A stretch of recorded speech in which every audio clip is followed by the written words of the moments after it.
صحابہ نے اس سے وضو کیا. امام بخاری کہتے ہیں جب اس پانی سے وضو جائز ہے جس کے اندر بال پڑا ہو تو بال پاک ہوگا، ورنہ ناپاک چیز کے پڑنے سے تو پانی ناپاک ہو جائے گا. حالانکہ اس کا اعتبار نہیں کیا گیا. بالوں ہوا انسان کے بال پاک ہیں. نمبر 10 اسی طرح سے باشرا کہتے ہیں کہ امام بخاری رحمۃ اللہ علیہ عادت سے استدلال کرتے ہیں. عادت کا مطلب یہ ہے کہ ایک روایت میں ایک مضمون صراحتاً نہیں ہوتا لیکن عادت نبویہ سے یہ ثابت ہے. امام اس پر اعتماد کرتے ہیں. جیسے ترجمہ منعقد کیا باب طول القیام فی صلاۃ اللیل، اور حضرت حذیفہ رضی اللہ تعالیٰ عنہ کی روایت قام النبی صلی اللہ اذا کان رسول اللہ صلی اللہ علیہ وسلم اذا قام لیتہجد یشوس فاہ بالسواک. یہاں روایت میں طول قیام کا کوئی ذکر نہیں. علماء نے مختلف توجیہیں کی ہیں. ایک توجیہ یہ کی گئی ہے کہ مصنف نے عادت سے اپنا ترجمہ ثابت کیا.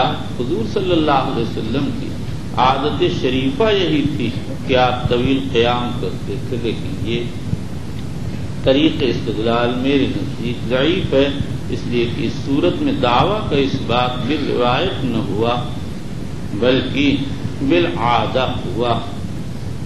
اور بھی بہت سے طرق ہیں جن کی طرف اپنی جگہ پر اشارہ آتا رہے گا.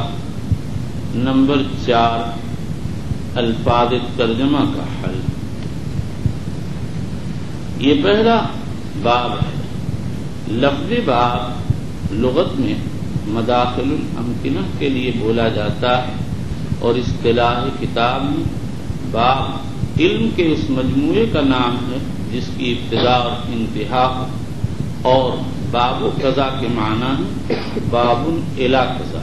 مثلا کہا گیا باب الطہارہ تو معنی ہوں گے باب الی علم الطہارہ، یعنی اس باب کے ذریعے طہارت کے مسائل کا علم ہوتا. تو یہاں پر باب کیف کان بد الوحی کے معنی یہ ہوں گے کہ اس باب کے ذریعے بد وحی کے کیفیت کا علم ہوتا ہے، وحی کس طرح سے اتری ہے. لفظ باب عہد تابعین سے استعمال ہو رہا ہے. خطیب بغدادی نے یہ لفظ عامر شعبی، محمد ابن سیرین اور ابو العالیہ سے نقل کیا. یہ لفظ یہاں پر مرفوع ہے اور خبر ہے مبتدا محذوف کی اے ھذا، اور پھر اس کے بعد باب کو منون بھی پڑھ سکتے ہیں یعنی ھذا باب، اور اضافت کے ساتھ بھی اے ھذا بابو کیف کانا. قاضی عیاض رحمۃ اللہ علیہ نے یہی دوسرا احتمال ذکر فرمایا ہے. یہاں اس دوسرے احتمال پر یہ اشکال ہوتا ہے کہ لفظ کیف حرف استفہام ہے اور استفہام صدارت الکلام کو چاہتا ہے. اس کا جواب یہ ہے کہ استفہام کے صدارت الکلام کے متقاضی ہونے کا مطلب یہ ہے کہ جس جملے میں استفہام واقع ہے اس جملے کے ابتدا میں استفہام ہونا چاہیے، اور یہاں یہی صورت حال ہے. اس کے بعد آگے دوسرا اشکال ہے. آگے دوسری بات آئے گی. کیف کان بد الوحی. کانا تامہ بھی ہو سکتا ہے وقع کے معنی میں، اور ناقصہ بھی ہو سکتا ہے. اس صورت میں خبر محذوف ہوگی. اے کیف کان بد الوحی ثابت بد الوحی. لفظ بد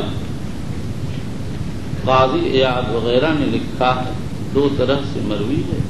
بد کن بفتح البائے و سکون الدال ثم الحمز ابتدا کے معنی ہے، اور بدون بضم الباء والدال وتشدید الواو ظہور کے معنی میں قاضی رحمۃ اللہ علیہ کہتے ہیں دونوں ہی محتمل ہے، اور ابو مروان ابن سراج کہتے ہیں کہ محموز ارجح ہے کیونکہ وہ دوسرے کو مستلزم ہے، جب ابتدا ہوگی تو ظہور خود بخود ہوگا، اور بعض کہتے ہیں نہیں اس کا عکس ارجح ہے، یعنی ظہور کے معنی زیادہ ارجح ہے، مگر علامہ شمس الدین برماوی رحمۃ اللہ علیہ فرماتے ہیں دونوں معانی میں تلازم ہے، ابتدا کے لیے ظہور لازم نہیں اور ظہور کے لیے ابتدا لازم نہیں۔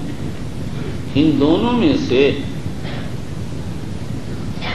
حافظ ابن حجر عسقلانی رحمۃ اللہ علیہ پہلی روایت کو راجح قرار دیا، اور یہی امام نووی کی رائے ہے۔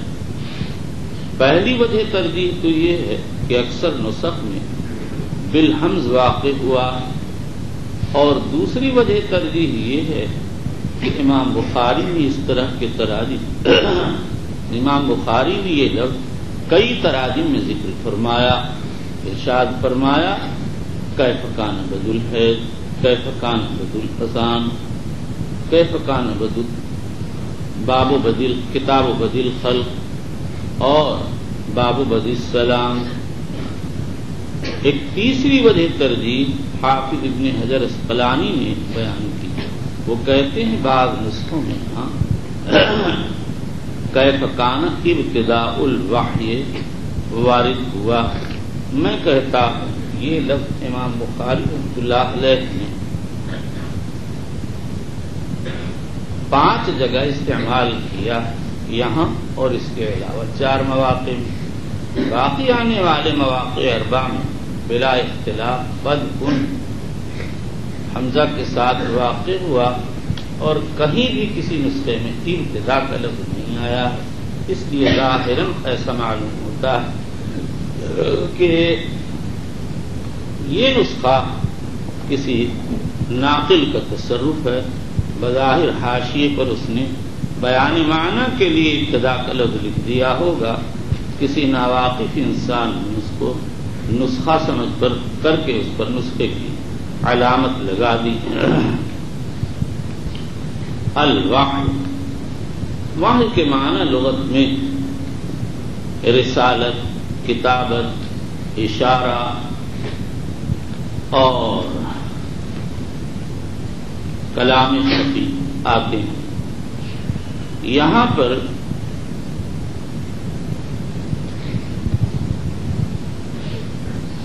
وحی کے معنی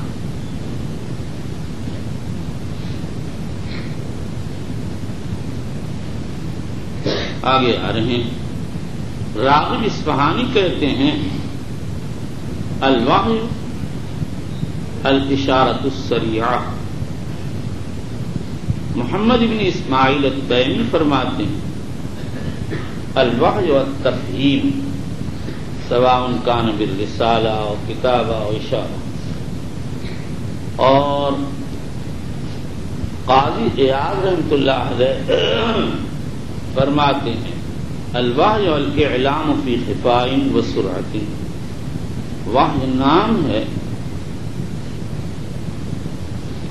خفیہ طریقے پر جلدی سے کسی بات سے اطلاع کر دینا، کسی بات کی اطلاع دے دینا۔ وحی سے مراد وحی کے معنی اصطلاح شریعت میں اعلام اللہ انبیاءہ بشیء، اللہ کا اپنے نبیوں کو کوئی چیز بتا دینا۔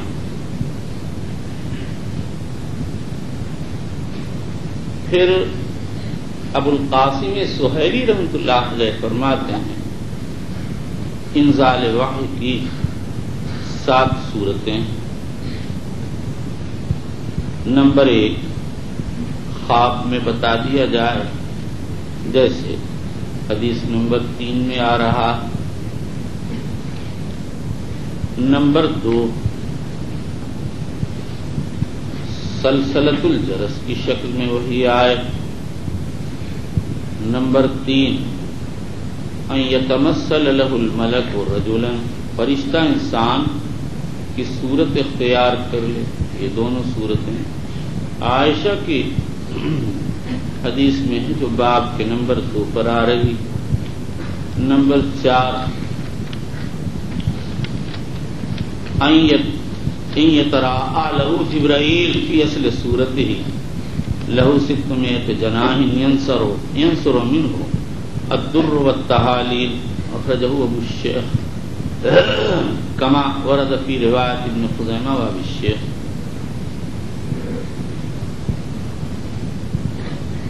نمبر 4 ان ينقص في الروح، روح کے اندر نفس ہو۔ امام بزدوی رحمۃ اللہ علیہ کہتے ہیں اس کی صورت یہ ہے کہ فرشتہ اپنے اشارے سے کوئی بات دل میں ڈال دے۔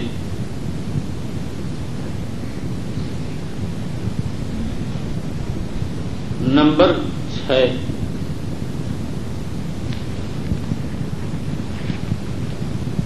اللہ تعالی براہ راست کلام فرمائیں حجاب کے واسطے سے، خواہ بیداری میں جیسے لیلۃ الاسراء یا نوم جیسا کہ ترمذی کی ایک روایت میں وارد ہے،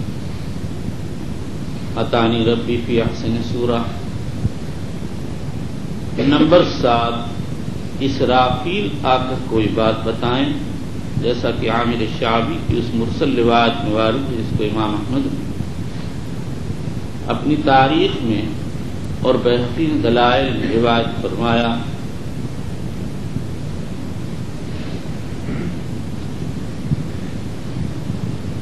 میں کہتا ہوں کہ اصلاً وحی کی 2 صورتیں، ایک صورت تو یہ ہے کہ اللہ تعالی بلا واسطہ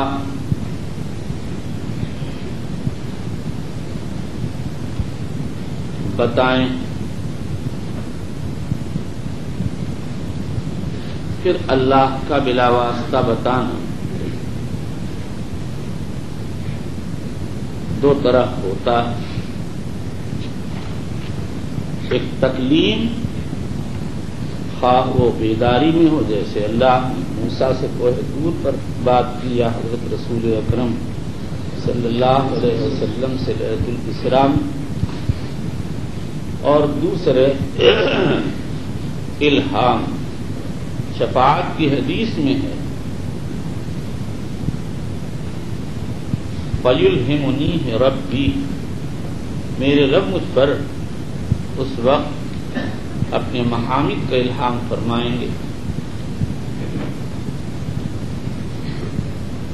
اسی سے یہ بات واضح ہو گئی کہ الہام کے لیے فرشتہ لازم نہیں، اور یہ جو بعض حنفیہ نے کہہ دیا کہ الہام یہ ہے کہ فرشتہ کوئی بات دل میں بغیر عبارت و اشارہ کے ڈال دے، یہ محل اشکال ہے۔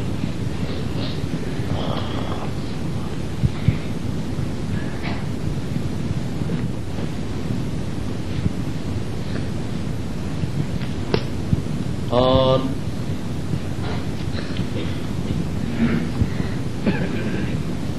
وحی بالواسطہ کی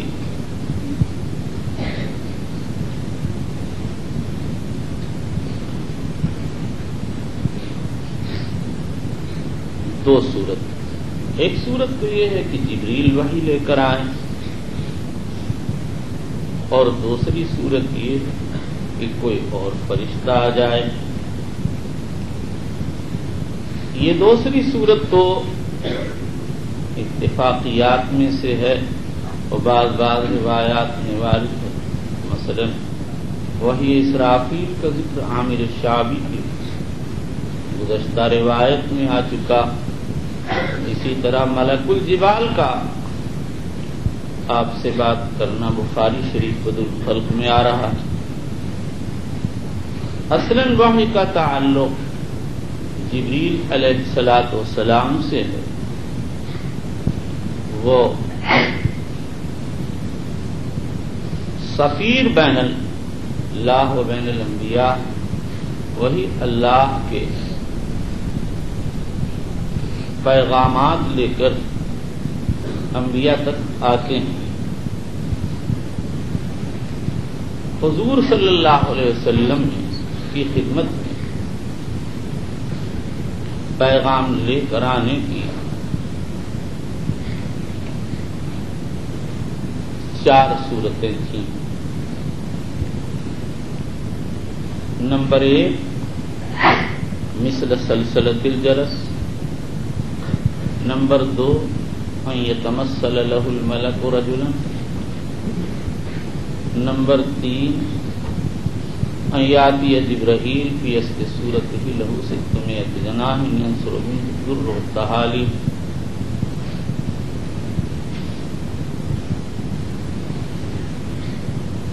نمبر 4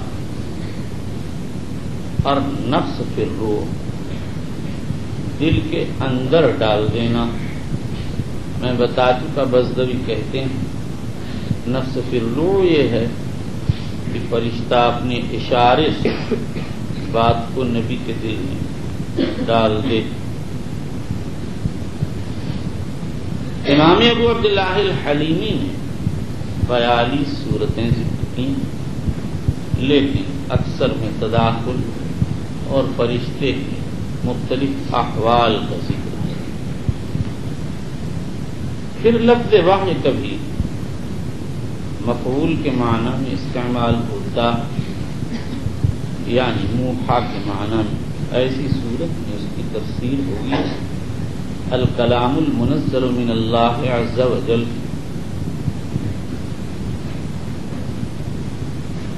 یہاں پر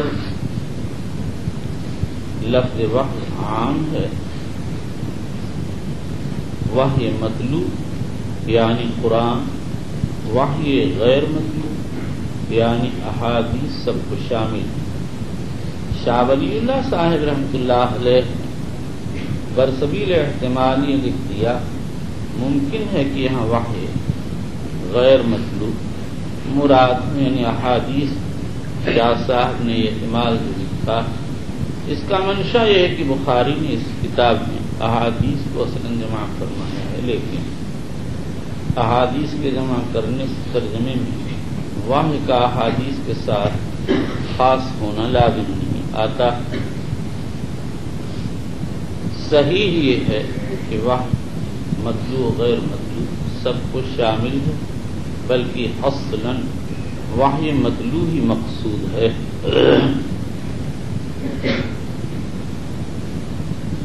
جیسا کہ آگے غرض ترجمہ کے بیان وضاحت آئے گی۔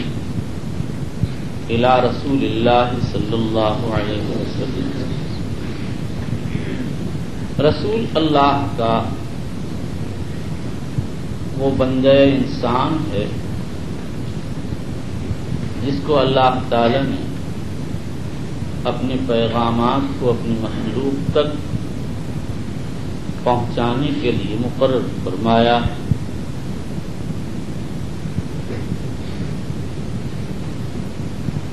نبی و رسول میں کوئی فرق ہے یا نہیں؟ معتزلہ کہتے ہیں کوئی فرق نہیں، اس لیے کہ اللہ تعالی کہیں اپنے نبی کو یا ایھا نبی کہتے ہیں اور کہیں یا ایھا رسول، لیکن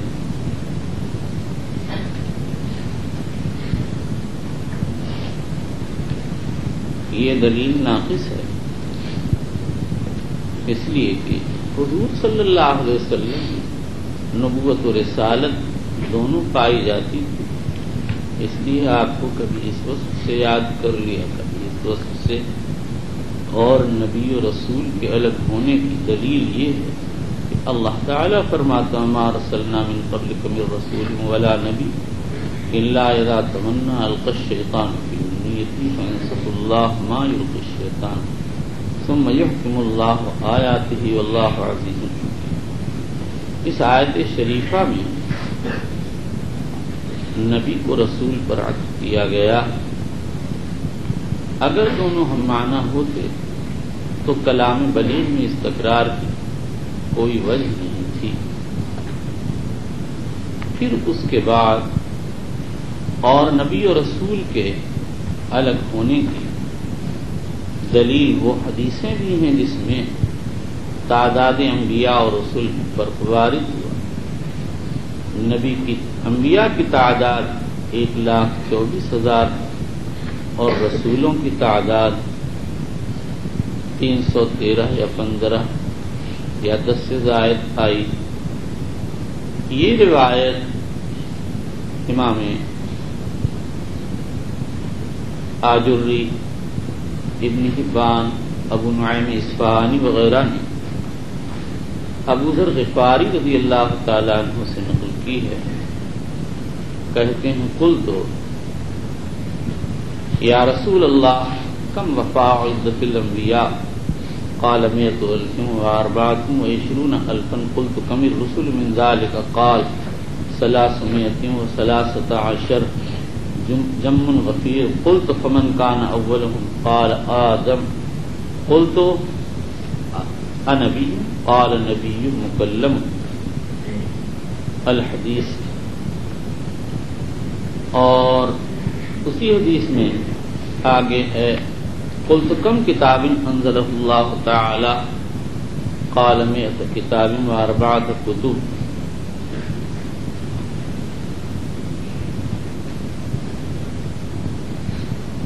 انزل علی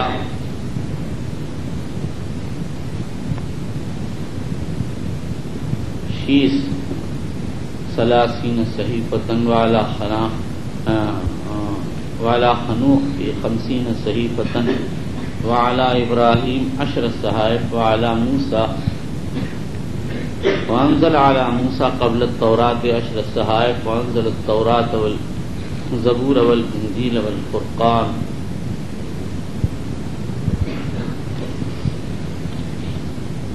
لیکن اس کی سند ابراہیم شام ابن اہل الغسانی جو متکلم کی ہے. ابن حبان تو اس کی روایت کو صحیح مانتے اور اپنی کتاب الصحیح میں درج کرتے ہیں، لیکن دوسروں نے اس پر نقد کیا. اس کے باوجود آدم علیہ السلام کے نبی مرسل ہونے کے بارے میں یہ روایت دوسرے طریق سے مسند احمد اور طبقات ابن سعد میں وارد ہوئی، اور امام بخاری جیسے ماہر ناقد نے اس کو اپنی کتاب خلق و افعال العباد میں تعلیقاً ذکر کیا.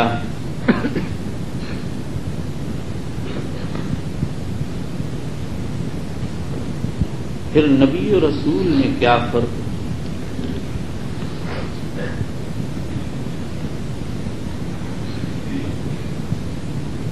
امام بیہقی رحمۃ اللہ علیہ فرماتے ہیں کہ نبی پر وحی اس کی ذات کے متعلق نازل ہوتی ہے تاکہ وہ اس پر عمل کرے، اور رسول مامور بالتبلیغ ہوتا. لیکن ایک جماعت کی رائے یہ ہے کہ نبی اور رسول دونوں ہی مامور بالتبلیغ ہوتے ہیں. اس کے بعد پھر نبی اور رسول میں کیا فرق ہے، اس میں اختلاف. نمبر 1 علامہ زمخشری کہتے ہیں رسول صاحب کتاب ہوتا ہے، نبی کے لیے صاحب کتاب ہونا لازم. نمبر 2 ابو منصور بغدادی کہتے ہیں کہ رسول صاحب شریعت جدیدہ ہوتا اور شریعت سابق کے بعد احکام کو منسوخ کرتا بخلاف نبی کے. لیکن شیخ الاسلام ابن تیمیہ فرماتے ہیں کہ نبی کے رسول کے لیے صاحب شریعت جدیدہ ہونا لازم نہیں، حضرت یوسف رسول تھے اور ابراہیم کی شریعت پر تھے، داؤد و سلیمان رسول تھے اور تورات کی شریعت پر تھے۔ یہیں سے معلوم ہو گیا کہ رسول کا صاحب کتاب ہونا بھی ضروری نہیں، اور ابو ذر کی جو روایت ابھی ہم نے ذکر کی ہے اگر اس کو ثابت مان لیا جائے تو اس سے بھی یہ بات واضح ہوتی ہے، کیونکہ اس میں رسولوں کی تعداد 313 آئی اور کتابوں کی 104 آئی۔ لیکن بعض علماء یہ کہتے ہیں رسول کے صاحب کتاب ہونے کے معنی یہ کہ وہ کسی کتاب کے اتباع کی طرف دعوت دیتا ہو، خواہ وہ کتاب اس پر براہ راست نازل ہوئی ہو یا کسی اور نبی پر نازل ہوئی ہو اور دوسرا نبی اس کا متبع ہو۔ اور شیخ الاسلام علامہ ابن تیمیہ کی رائے یہ کہ رسول مامور بانذار الکفار ہوتا، نبی میں یہ بات نہیں ہوتی۔ نبی کی مثال تو اس عالم و مفتی کی سی ہے جو مسائل بیان کر دیتا، آگے کوئی دارو گیر نہیں کرتا، بخلاف رسول کے کہ وہ ڈراتا ہے اور کہتا ہے یہ کرو گے تو یہ ہوگا، یہ کرو گے تو یہ ہوگا۔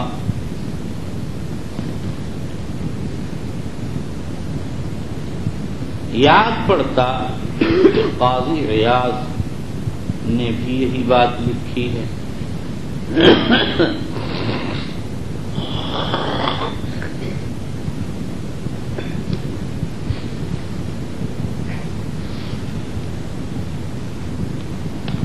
بعض علماء نے فرہ سے نقل کیا کہ نبی پر وحی الہام کے ذریعے وحی آتی ہے اور رسول پر فرشتے کے ذریعے، لیکن امام نووی رحمۃ اللہ علیہ اور امام ابن تیمیہ کی رائے کہ نبوت کے تحقق کے لیے اتصال الملک شرط ہے اور یہی ثواب ہے۔ پھر اس کے بعد یہ سمجھیے کہ اس تقریر سے اتنا واضح ہو گیا کہ نبی وہ ہے جس پر اللہ کی طرف سے خبریں آتی، بعض تو کہتے ہیں بس یہی ہے نبوت، اور بعض کہتے ہیں وہ خبریں بندہ، وہ خبریں نبی دوسروں تک پہنچاتا۔ اس سے یہ معلوم ہو گیا کہ نبوت نام اللہ سے خبروں کو لے کر بندوں تک پہنچانے کا، یہی مشہور ہے، اس لیے کہ نبی ماخوذ نبون سے جس کے معنی خبر، اور ایک قول یہ ہے کہ نبی ماخوذ ہے نبوت سے جس کے معنی ہے رفعت اور بلندی۔ نبوت ایک مقام رفیع ہے جو اللہ کی طرف سے اللہ کے مخصوص بندوں کو عنایت ہوتا، اس لیے ان کو نبی کہا جاتا۔ اور بعضوں نے کہا ہے یہ ماخوذ ہے نبی بمانت طریق سے، انبیاء علیہ السلام آخرت کا طریق ہیں، ان کے ذریعے آخرت کا صحیح راستہ معلوم ہوتا ہے۔ اور رسالت کے معنی ہے پیغامبری کے، تو رسول وہ شخص ہوگا جو اللہ کا پیام مخلوق تک پہنچاتا ہو۔ رسالت کی تعریف بعض اہل کلام نے کی ہے، سفارت بین العبد و بین الرب تنبہ ذوی الالباب علی ما تقصر عنہ عقولہم من مصالح دینہم و دنیاہم۔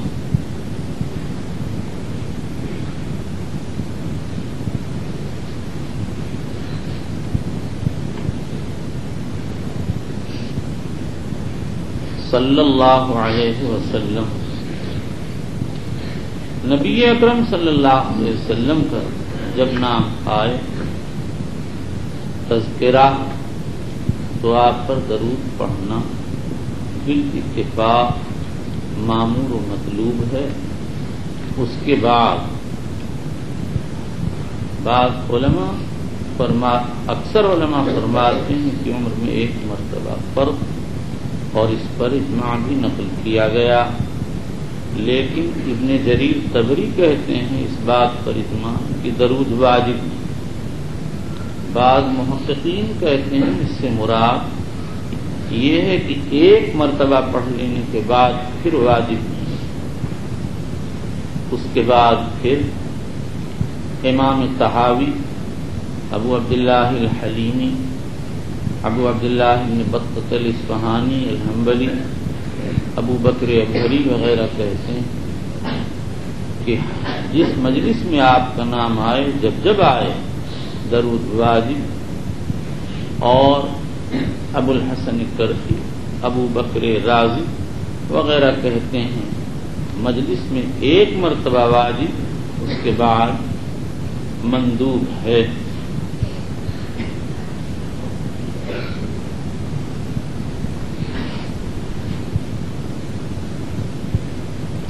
حضرت مولانا فضل الرحمان گنج مراد آبادی کے پاس مسلم شریف کا درس ہو رہا تھا۔ بہار کے ایک عالم غالب پورنیہ کے تھے، قرات کر رہے تھے۔ حضرت نے فرمایا صلی اللہ علیہ وسلم کا ترجمہ کرو۔ انہوں نے ترجمہ کر دیا۔ حضرت نے فرمایا حضرت محبوب ہیں، زبان عشق سے ترجمہ کرو۔ وہ خاموش ہو گئے۔ حضرت اقدس نے ترجمہ کیا، اللہ ان کو دلار رکھ کرے اور سلامت رکھے۔ وقول اللہ عز وجل، اس کو مرفوع مجرور دونوں طرح پڑھنا جائز۔ اگر یہ مرفوع پڑھا جائے تو مبتدا ہوگا اور خبر محذوف ہوگی، اور تقدیر عبارت ہوگی وفیہ قول اللہ عز وجل، اے فی اس بات بدل وحی الی رسول اللہ صلی اللہ علیہ وسلم قول اللہ عز وجل۔ اور یہ بھی ہو سکتا ہے کہ اس کو فاعل بنایا جائے اور فعل محذوف مانا جائے، اور تقدیر عبارت ہوگی وَيَدُلُّ عَلَيْهِ قَوْلُ اللَّهِ عَزَّ وَجَلَّ۔ اور یہاں خبر یا فعل کے محذوف ہونے کا قرینہ یہ ہے کہ امام بخاری نے یہ آیت مقام استدلال میں ذکر کی ہے، اور اس کو مجرور پڑھنا بھی جائز ہے، لیکن بعض علماء مالکیہ کہتے ہیں جر جائز نہیں، اس لیے کہ اس صورت میں یہ کیفہ کا مدخول ہو جائے گا، اور حاصل یہ نکلے گا کہ اللہ کے قول کی کیفیت کیا ہے۔ وَكَلَامُ اللَّهِ لَا يُكَيَّفُ، لیکن یہ اشکال صحیح نہیں۔ اشکال تو جب ہے جب کہ اس کو کیفہ کے تحت مانا جائے، اور اگر اس کو کیفہ پر عطف کیا جائے تو پھر کوئی اشکال ہی نہیں ہے۔ اور مجرور ہونے کی صورت میں معنی ہوں گے باب الحجت بقول اللہ عز وجل۔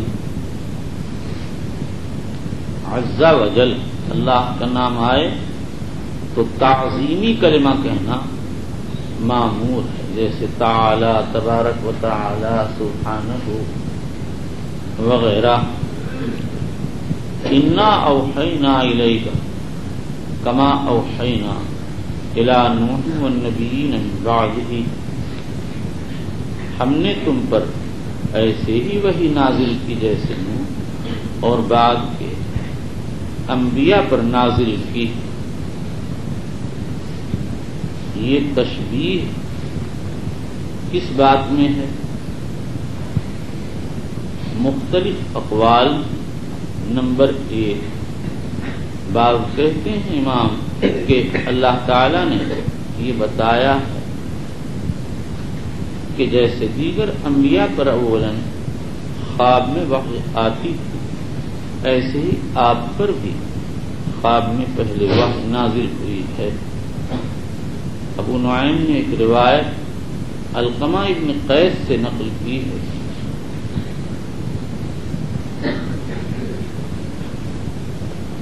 کہ سب سے پہلے انبیاء پر خواب میں وحی آتی ہے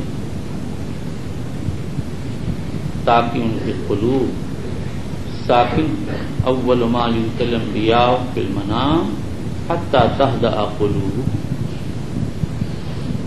نمبر 2، یہ بتانا مقصود ہے کہ نوح اور انبیاء سابقین پر وحی کے نازل ہونے کی جو کیفیت ہوتی تھی وہی کیفیت آپ پر بھی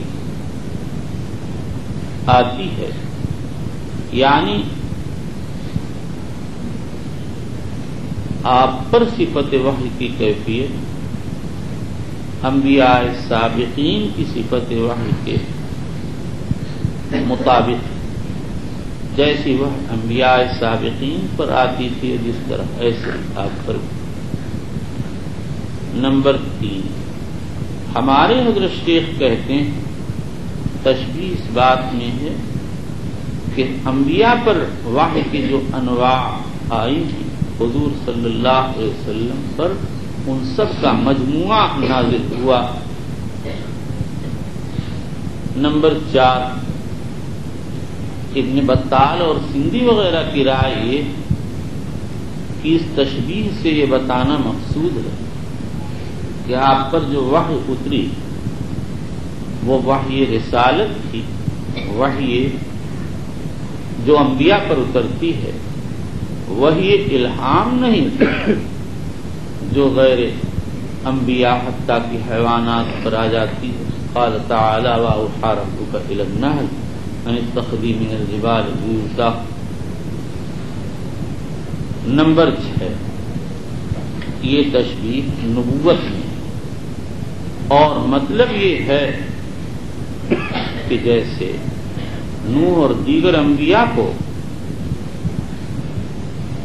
وحی دی گئی اور ان کو نبی بنایا گیا، ایسے آپ پر وحی اتاری گئی اور آپ اللہ کے نبی۔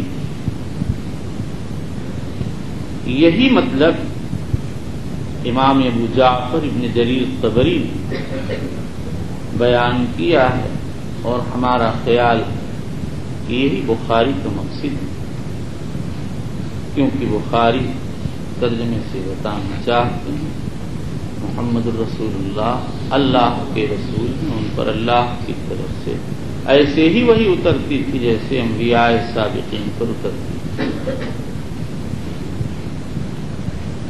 نوح علیہ السلام کی تخصیص، یہاں اس آیت میں نوح کی تخصیص کیوں کی گئی ہے؟ اس میں مختلف اقوال۔ پہلا قول تو یہ ہے کہ نوح سب سے پہلے رسول، حدیث شفاعت میں وارد ہے ایتو نوحن فإنہ اول رسول بعثہ اللہ الی اہل الارض، رواہ البخاری۔ اس پر یہ اشکال ہے کہ ابو ذر غفاری رضی اللہ عنہ کی جو حدیث ابھی ذکر کی گئی ہے اس میں تصریح ہے کہ حضرت آدم علیہ السلام نبی مکلم نبی مرسل تھے۔ اس کا جواب یہ ہے کہ اول تو حدیث عام علماء حدیث کے نزدیک ثابت نہیں، اسی لیے امام احمد، امام محمد بن نصر مروزی وغیرہ کہتے ہیں رسولوں کی تعداد، انبیاء اور رسولوں کی تعداد میں بلا تحدید ایمان لانا چاہیے، اور اگر اس روایت کو ثابت مان لیا جائے جیسا کہ ابن حبان کی رائے، تو پھر دوسرا جواب یہ ہے کہ اول رسول بعثہ اللہ الی الارض معنی اول اولی العزم من الرسل ہے. رسولوں میں 5 انبیاء خاص مقام کے حامل، اس لیے ان کو اولو العزم پیغمبر کہا جاتا ہے. ان میں سب سے پہلے رسول حضرت نوح اور دوسرے حضرت ابراہیم اور تیسرے حضرت موسیٰ، چوتھے حضرت عیسیٰ اور 5ویں اور آخری سیدنا محمد رسول اللہ صلی اللہ علیہ وسلم و علیہم ہیں.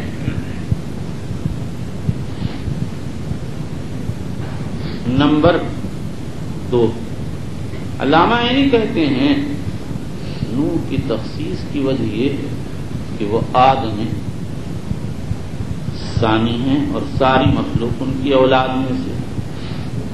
اس پر اشکال یہ ہے کہ آیت شریفہ ذریت نوح کے بتانے کے لیے نازل نہیں کی گئی.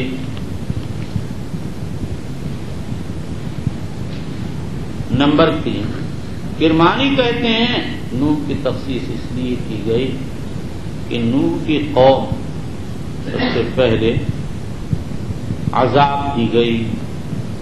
علامت اور مطلب یہ ہے آپ پر نوح جیسی وحی نازل ہوئی، آپ کی مخالفت کرنے والوں کو عذاب الہی سے ڈرنا چاہیے. علامہ عینی کہتے ہیں کہ نوح سے پہلے شیث کی قوم معذب ہوئی، لیکن اس کا کوئی ثبوت نہیں ہے اور بذات خود یہ دونوں توضیحات ضعیف ہیں، اس لیے کہ آیت شریفہ کا شان نزول اس سے کوئی تعلق نہیں رکھتا. ابن اسحاق نے نقل کیا، عدی بن زید وغیرہ بعض یہودی کہتے تھے ما انزل اللہ علی بشر بعد موسیٰ من شیء، موسیٰ کے بعد اللہ نے کسی بشر پر کوئی چیز نازل نہیں کی. ان کی تردید کے لیے یہ آیت نازل ہوئی، انا اوحینا الیک کما اوحینا الی نوح والنبیین من بعدہ. جسے صاف یہ معلوم ہو گیا کہ آیت کا مقصد یہ بتانا ہے کہ آپ اللہ کے ایسے ہی نبی جیسے نوح اور بعد کے انبیاء.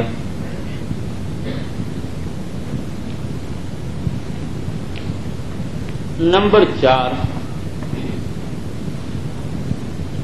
شاہ عبد العزیز رحمۃ اللہ علیہ محدث دہلوی فرماتے ہیں نوح کی تخصیص کی وجہ یہ ہے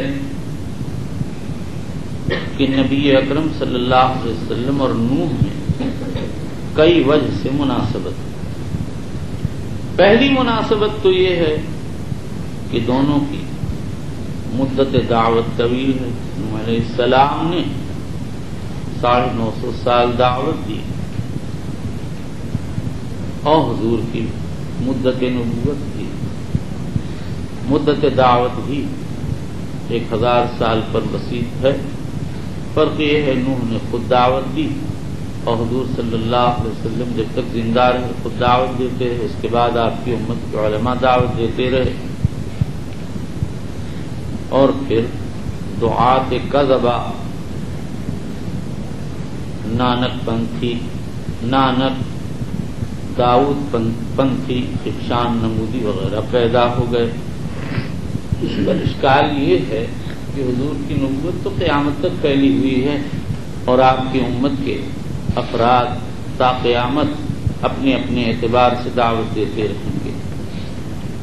دوسری مناسبت یہ ہے کہ نوح علیہ السلام قیامت وسطیٰ کے صغریٰ کے قریب مبعوث ہوئے اور حضور صلی اللہ علیہ وسلم قیامت کبریٰ کے. قیامت صغریٰ سے مراد طوفان نوح اور قیامت کبریٰ ظاہر. تیسری مناسبت یہ ہے کہ نوح کی نبوت عام تھی، اسی لیے سارے ہلاک ہو گئے اور آپ کی نبوت بھی عام ہے. فرق اتنا ہے کہ نوح کی نبوت ان کے زمانے کے ساتھ خاص تھی اور حضور اکرم صلی اللہ علیہ وسلم کی نبوت قیامت تک کے لیے عام ہے۔